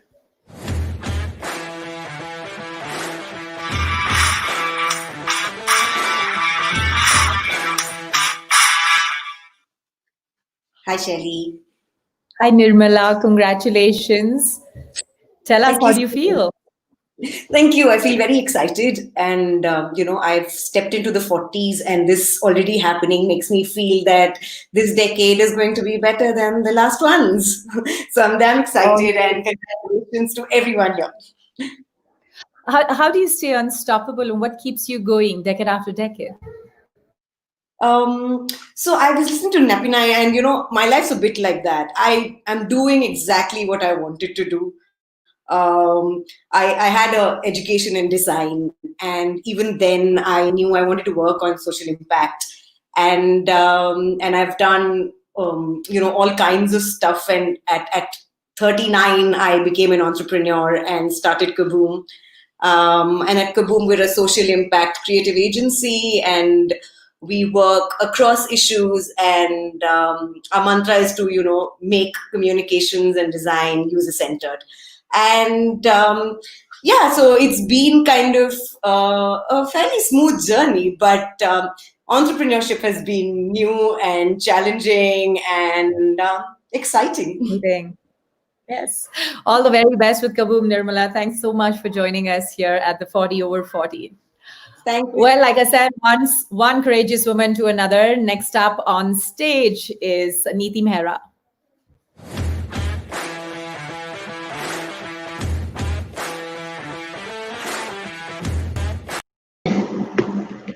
Congratulations, Neeti. Hi, Shelly. Thank you so much. So tell us about how Beach came about. Beach living is what sustainable. I saw pineapple fiber and whatnot. Tell us about it. Yeah, so first, a very hearty congratulations to all the women who've been chasing their dreams and have reached this platform. And thank you, for having this thing, especially at the end of a very difficult year. So I've been an editor for 2 decades. I've been covering the luxury industry, and one of the strongest observations I've had that in the last decade, the way we've been consuming, the way we've been living is very unsustainable in the long run. So in 2017, I founded Beach Living, which is a platform to promote slow living in India. The idea behind it was to focus on slow, a complete antidote to a fast-paced life. I wanted to look back at our traditions, but in the modern context, while creating new traditions for the future, empowering people to live more sustainably, coaching them to slow down in life and make responsible choices, and building a community of women who wanted to live a balanced life. So what we do is, we put a spotlight on brands, and we put a spotlight on people, and we put a spotlight on lifestyles which are drawn from our traditions, basically to get people to slow down and to live sustainably.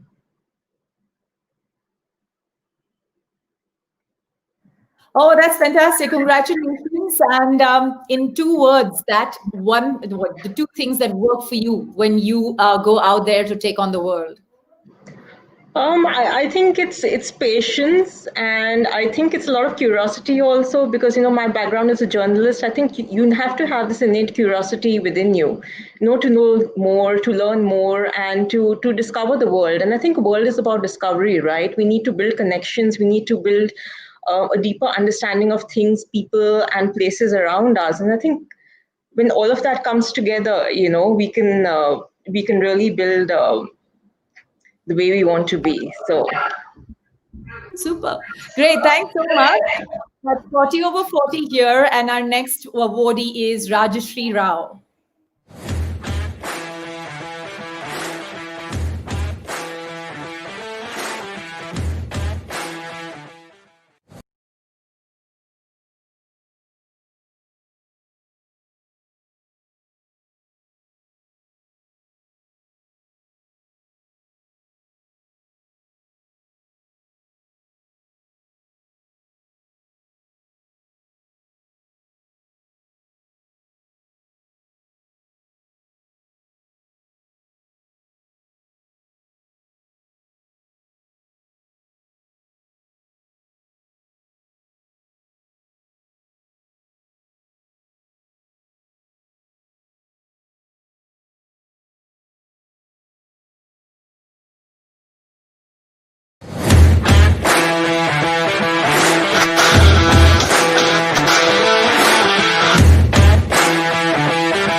Okay. Let's have Janpreet Arora on the screen. 40 over 40.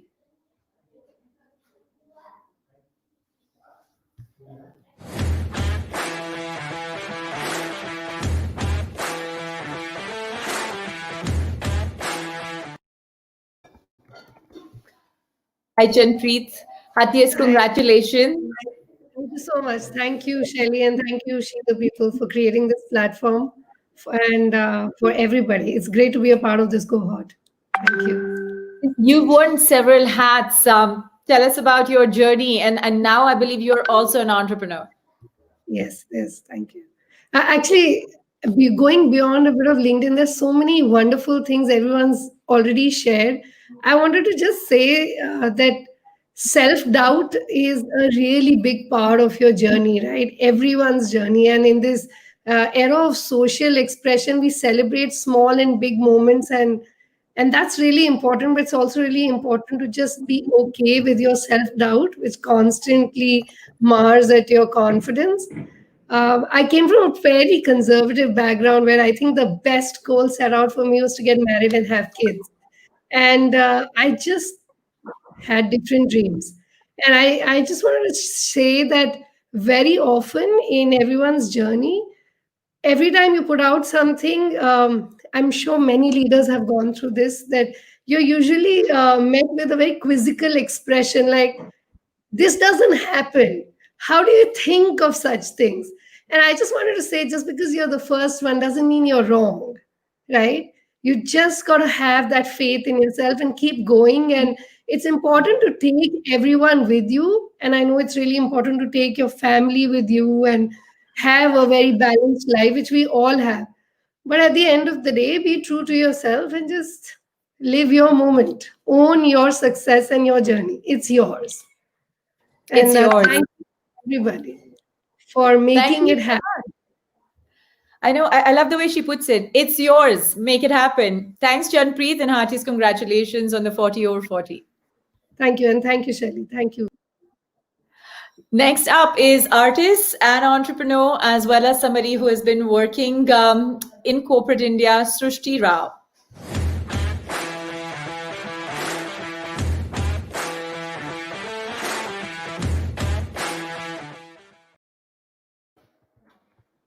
We also have up next the head of corporate communications at Indian Express, Amreen Khan.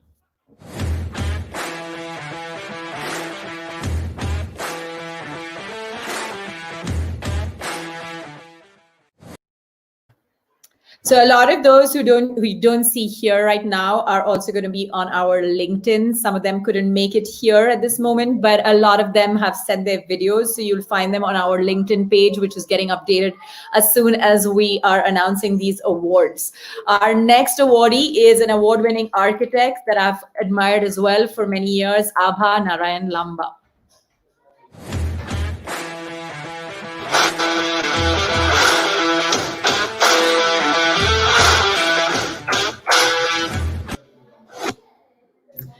Ritu Anand from TCS is our next on list for the 40 over 40 Women Breaking Barriers.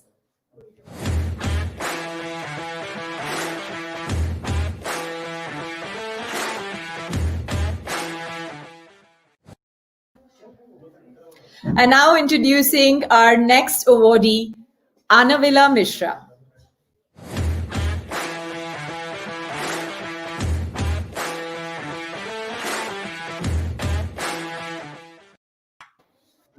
Hi, Anavila. Congratulations. Thank you so much. Thanks a lot for including me in this list of such wonderful women who achieved so much by pursuing their dreams. It's lovely to be here. And you're such one woman who's not just following her own dream, but also making it sustainable and inclusive for others. So talk to us about that. So, design and aesthetic is something I've always been inclined to ever since I was a child. I did go through, my education in science and then business management, and finally, turned around towards design. After a few years of corporate job, I think I completely understood the meaning of mindful design and, kind of harnessing the opportunities and, the skill set which we have in rural India. And that's where the journey of the brand Anavila, began in 2011. And ever since then, we've been following that, creating mindful design and thinking of fashion in a different way, a more sustainable way from the grassroots level. I think it's been a wonderful journey, and I see so many things I want to do going forward. So when you did decide to get into fashion the way you did, what made you think that you wanted to differentiate yourself? And Anavila, without sort of sounding like that your journey hasn't been phenomenal, the truth is that we've seen you come out like how in the last 2 years. So clearly you have literally taken life at a certain point and said, come on, I'm going to just change the world. So see, Sherry, I've been listening to all these amazing women who've been talking, and I feel age is not a barrier. We should never think of it as a barrier. And the second thing is, my second innings started after my son was born, and after 4 years of him, when he started to the play school, and I had so much, for those 4 years when I did not work, I'd been thinking, molding, planning. And, when people say, oh, it's been just 9 years to the brand and, this is where the brand is, it's not been 9 years, it's been plus those 5 years. And before that, when you've been, doing your corporate job. So all of that put together, it was never a plan. It was not that I wanted to, get into the sustainable, it was a well-planned strategy. It started with a beautiful product. And I think that it took its own wings after that, because it was something which the market wanted, which the women were looking forward for. And, from there, we started growing, one step to another. Congratulations, Anavila. This is fantastic. And this journey has been amazing to follow. Heartiest congratulations. Thank you so much. Thanks a lot. And congratulations to everybody else, all the 39 other women who are there on this platform today. Thanks a lot. Super. Thanks so much. Our next awardee is Divya Thani.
Priyanka Mohanty. I just realized I was on mute. Okay. Next up is Priyanka Mohanty.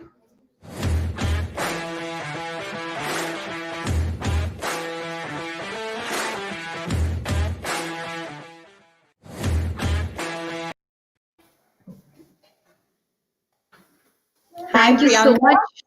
Hi, Shelley, and thank you so much for this coveted honor. And coming from you and She the People makes it even special, because I know that She the People relays fearless perspectives of women who break or shatter the glass ceiling in every way that they can. So this award will be a recognition of the choices that I have made in my personal and in my professional journey. Thank you so much. What is your one mantra for everybody else? That one message that I would just like to put across probably is whatever choices that we make, there could be eyebrows raised, there could be questions asked, but we should not let, prejudices come in the way of our aspirations. So there will be pressure to probably fake the quintessential way of life. But women, girls, everybody, let's just follow our dreams. It might be difficult, but in the end, it will be worth it. It will be worth it. Priyanka's wise words right there. All right, next up, our 40 over 40 list has Dr. Anita Sengupta, who's an aerospace engineer, with a message for us.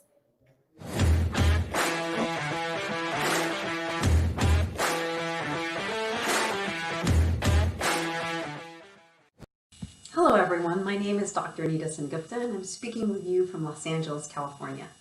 Thank you all for tuning in for the event today. First, I want to thank the award committee for the honor to be a finalist for the She the People Award.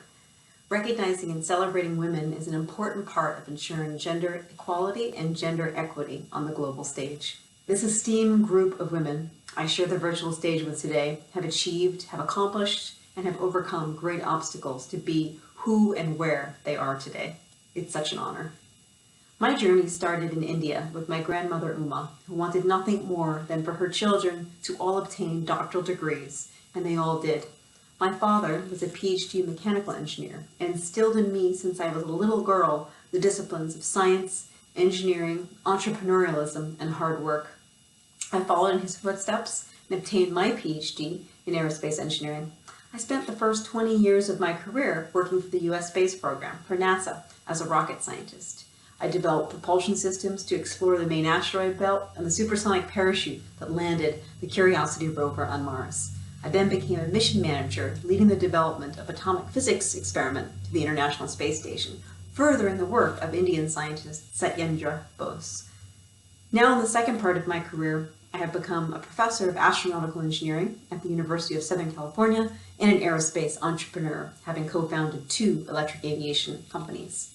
I'm developing green transportation technologies to make mass transit more accessible and lower its carbon footprint, specifically focused on a new generation of aircraft to decarbonize aviation. As a pilot, That's Dr. Anita Sengupta.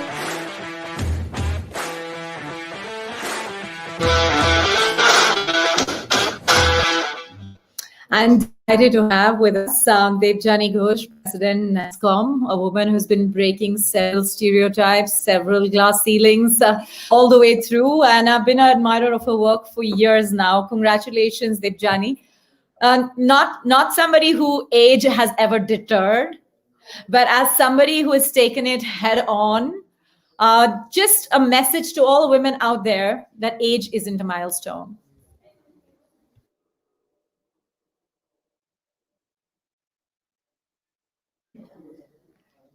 Devjani, you can hear me? I can hear you. Sorry, I thought you wanted to play something or whatever. Yes, no, I just wanted you to give a message out there for somebody who's reinvented herself several times. Age is not a milestone.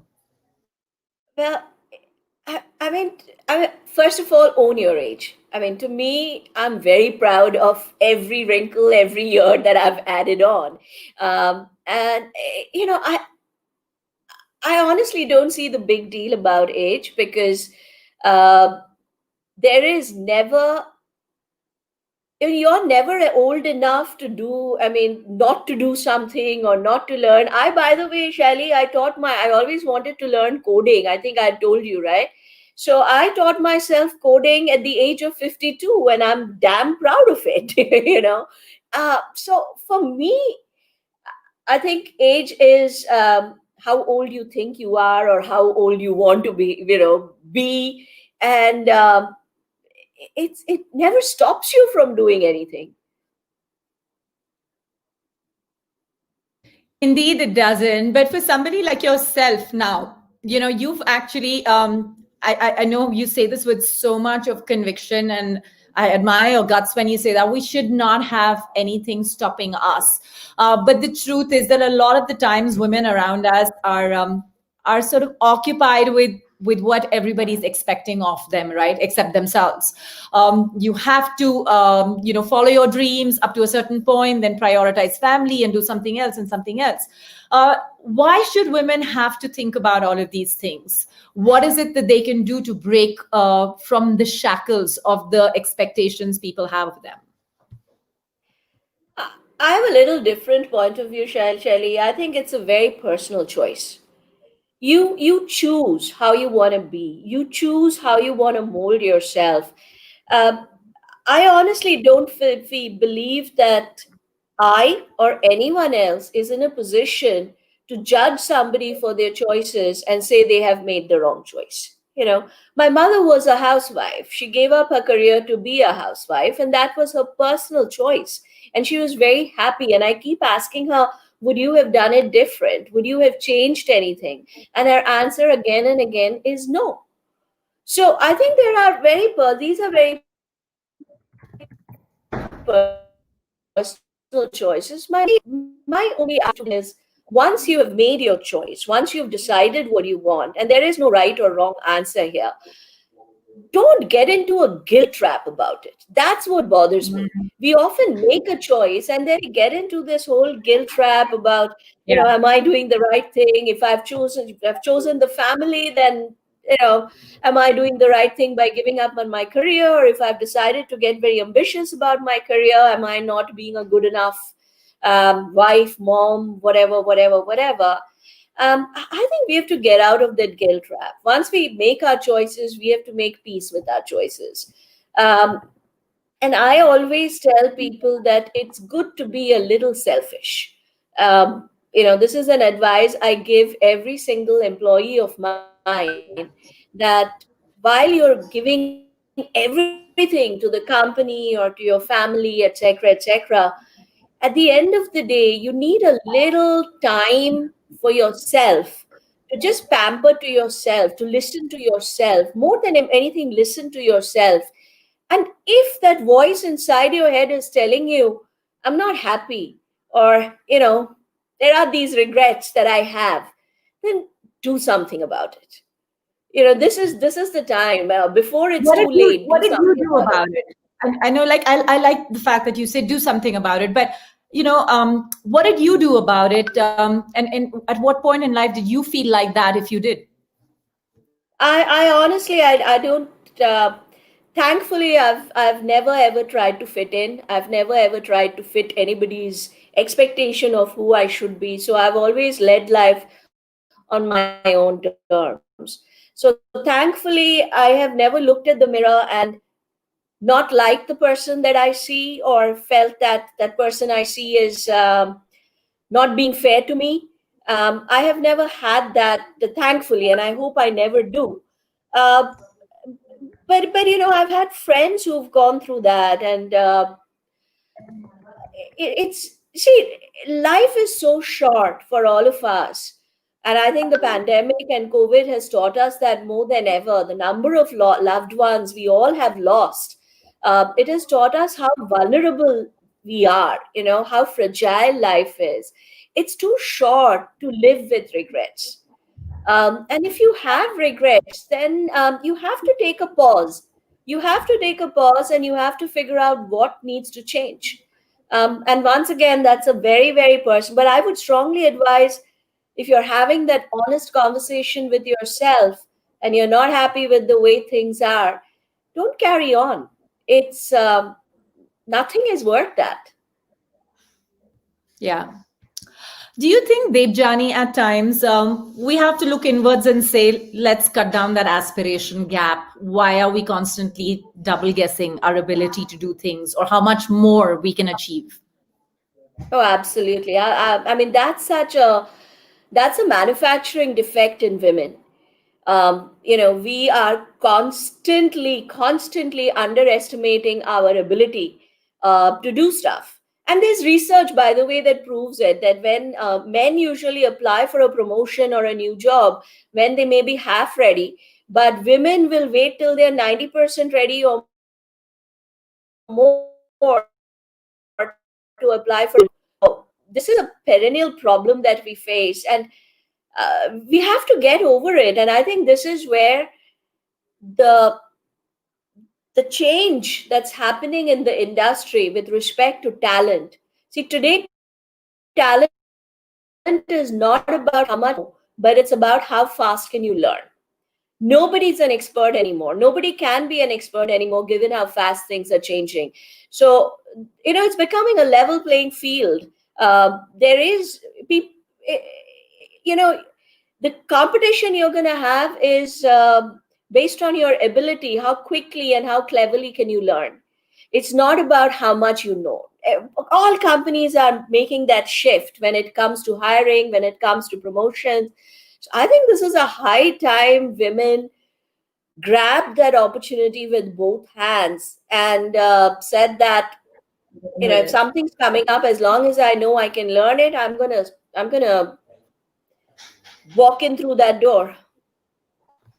So, when women have to find themselves that little push, that encouragement, I just wonder if it is the lack of the sisterhood sometimes.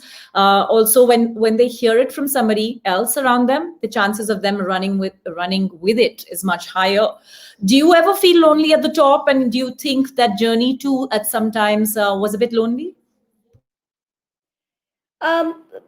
It can get lonely. It can get lonely, but to me, then it's a problem, because see, it gets lonely when you as a leader start thinking a bit too much about yourself.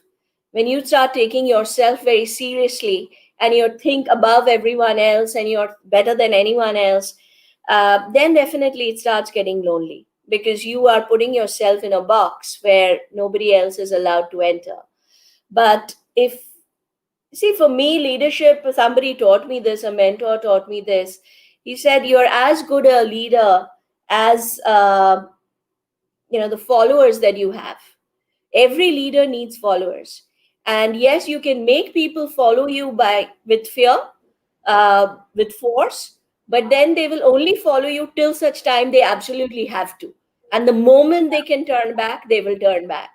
But if you're the kind of leader that takes people along, that that you inspire them to follow you, you will always have people having your back. You'll always have people behind you. You'll always have people with you. And that I have always tried to make that my leadership mantra. So Shelly, I won't say I've ever been lonely, because there are always people around me. I surround myself with people. Yeah. So I think that is really inspiring, though. But even as you do that, Debjani, and you said that I've surrounded people, I just want to ask you that, particularly from a corporate sector point of view, how important is it for both men and women to support other women to start recognizing that this journey can be made with the support of others? Did you feel that as a woman you supported many other women along the way? And similarly, did you find men who were champions? Absolutely. I mean, most of my mentors have been men, by the way. Most of my sponsors have been men. Sponsors are the ones who pull you in through that door. Mentors can push you up to the door, right? There's a difference. And most of my sponsors and mentors have been men, and I don't see anything wrong with that. See, it's not the gender. It's about finding someone who cares enough for you to invest time in you. Right? It's just about that, and it can come in any gender. It doesn't matter. But I think what I have seen here, what I've seen in India, is that we have a very warped understanding of mentorship. it often feels like mentorship is how many names can you put on your CV? You may have never talked to them for more than 5 minutes, but you have asked someone to be your mentor and you put it on your CV, and that's about it. We have a very, very sad concept of mentorship, and I think that needs to go through a change, because mentorship is such an important growth development tool for both men and women. And unfortunately, out of every 10 mentorship requests I get, 9 I say no to, because they have no clue why they want me to mentor them. They have absolutely no clue.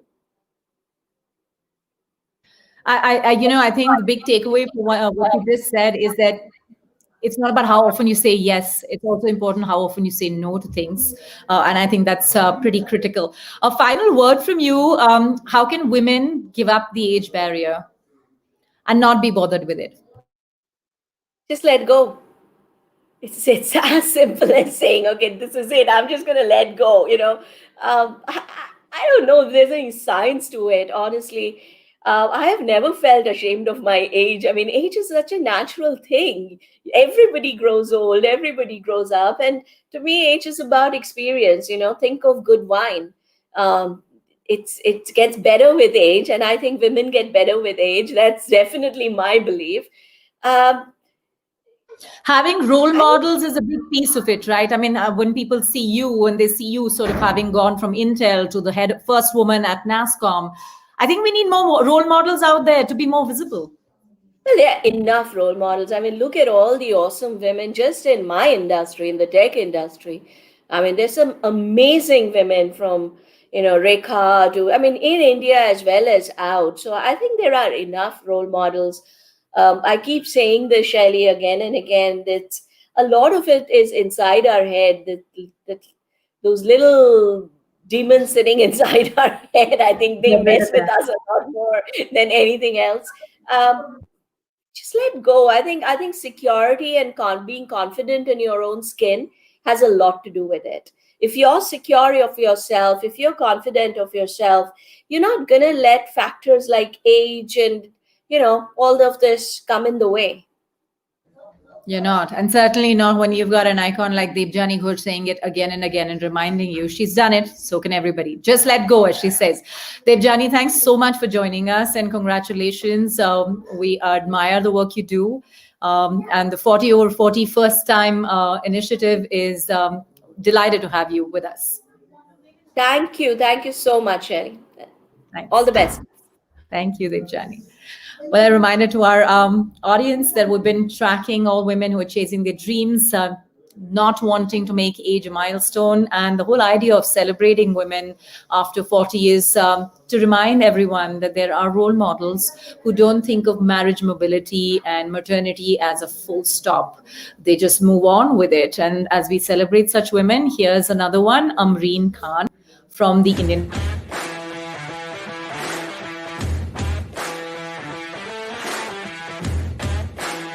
Thank you for acknowledging my work and my ability.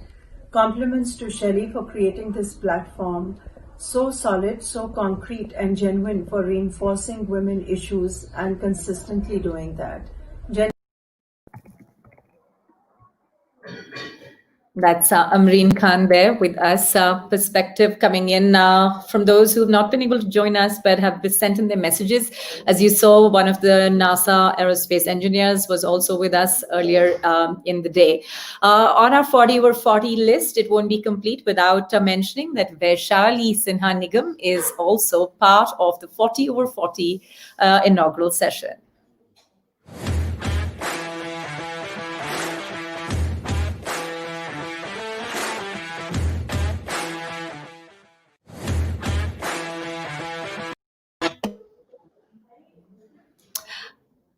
Vaishali, hi, congratulations.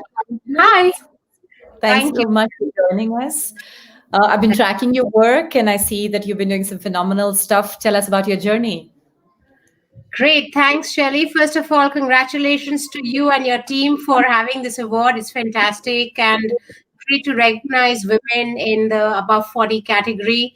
My journey has been a pretty, I think a regular journey, commonsensical journey. I've just pursued what I want to really hard, right from my early days on getting a scholarship and getting over to the US to get a graduate degree on a scholarship. My father was in the services, so it wasn't easy to get there. And from there, being on Wall Street, working there for a decade, and just working hard at whatever I did with a lot of passion and really enjoyed it. And I think that's just it. And one step at a time. I think it's important for women to understand what they want and go for it. I heard Devjani say it's important for us to be selfish. We are raised not to be self-centered and care about ourselves. I'd really urge all the women to really care about them first, and then that'll just, if you don't love yourself, who's going to, right? So and so that's it. So, and I've entrepreneurship, social entrepreneurship was a little accidental, and so my husband, who's also the founder actually of the company, we both are associated with. I was like, what am I going to do in an infra company? I've done finance, banking, services oriented stuff. But I must say, this has really been the best part of my working life, where I've learned to deal with my partner as a business partner and staying married. And so I've really acquired a lot of skills there. And also working with a lot of other partners in India and around the world, just having an impact. And I find that really fulfilling. And it's just about, I think, just getting involved in what you want to do. So even in the business, I was pretty clear, though I had a background in finance, I really did want to focus on the impact this business can have, because earlier on it was clear to both to Sumant and me that it was not only about creating a business with value, but it was also about the impact this business has, not only in our ecosystem in India, but in the rest of the world. So just being clear about what you want and going for it. Congrats, Vaishali. Thanks so much for joining us. It's been fantastic having you with us and the 40 over 40 inaugural list by She the People. Reminder to all our awardees to head over to LinkedIn and share. We're putting up all our updates there so far as 40 over 40 goes. And of course, the ceremony is live on Facebook and YouTube. Rajishri Rao is one of our winners, and here's her message.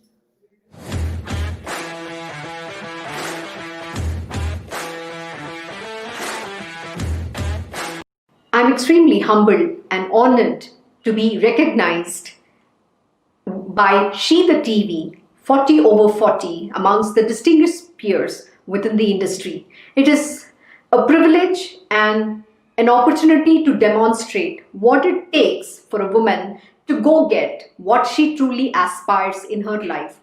One such is my story.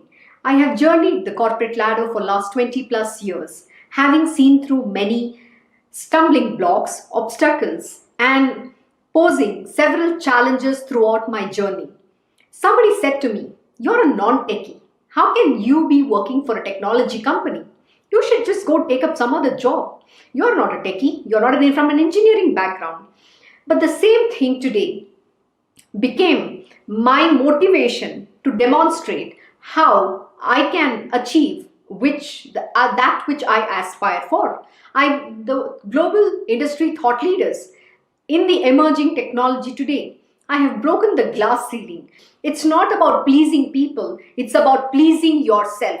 You don't have to prove anything to the world. It's about proving to yourself. So stand up for what you believe in and then go ahead and conquer the world, even if it means standing alone. You don't need anybody to give you that recognition. You truly deserve it. So go get it. Go after what you truly aspire. There is nobody to stop you except you yourself. And with this, I would like to thank She the People TV once more for this humble and such a wonderful recognition. What a way to end my year. How wonderful. This was so heartwarming to hear from Rolls-Royce, Rajishri Rao, a woman in STEM. And as she said, she has had to really question a lot of stereotypes attached to women in companies, that are in manufacturing and breaking new technology ground as well on the tech front and innovation front. I am delighted to see that Abha Narayan Lamba has joined us. So could we play her winner plate?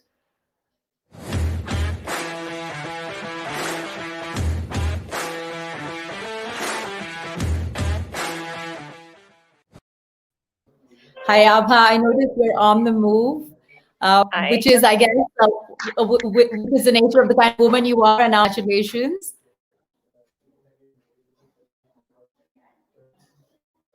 I think we just lost her.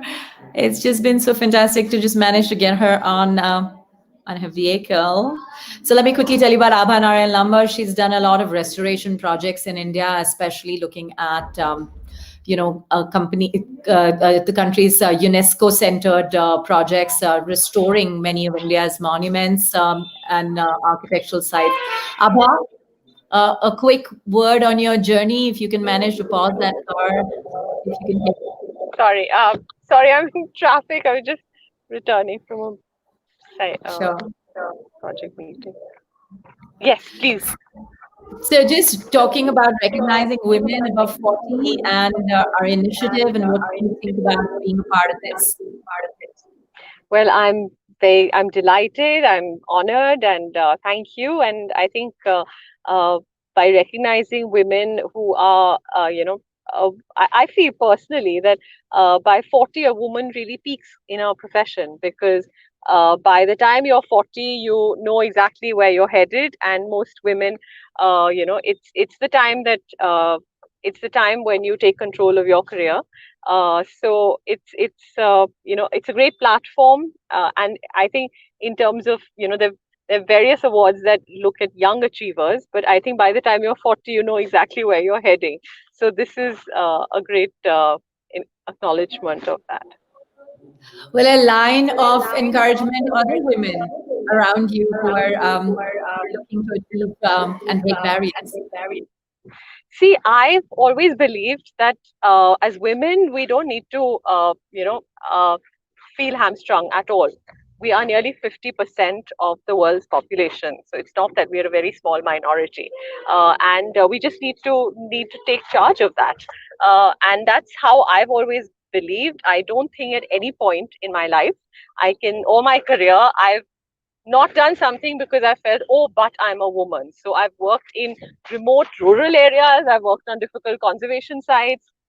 As an architect, most of the people I'm dealing with, whether it's contractors or labor or clients, are mostly men. But I think it's eventually even your client or nobody views you through a different prism if you are comfortable in your own skin, and if you own your responsibility. So as a woman, I think it's equally important for us to feel that we can do anything and deliver any kind of project, and at the same time not make excuses to ourselves or to the client because we're women. So that's the rule I've lived by. And if we don't want special, if we don't want to be treated differently, we should not give ourselves any special excuses because we are a woman. Congratulations once again. Thanks so much for joining us, Abha. It's fantastic to have you here. An award-winning architect there, Abha Narayan Lamba. Okay, with that, we come to the closure of the first. That's the inaugural She the People 40 over 40 list. A lot of you have been asking us, where do we go and find this on social media? I guess when you're doing a 40 over 40 with all of you unstoppable achievers, head over to LinkedIn, head over to Twitter, and of course on our social media channels. Our video rests on our Facebook page as well as on our YouTube link. So head out there and get going with the community and be unstoppable. 40 over 40, celebrating women all the way. Despite any age barrier, I believe that we should be out there chasing our dreams. Thanks so much for joining us.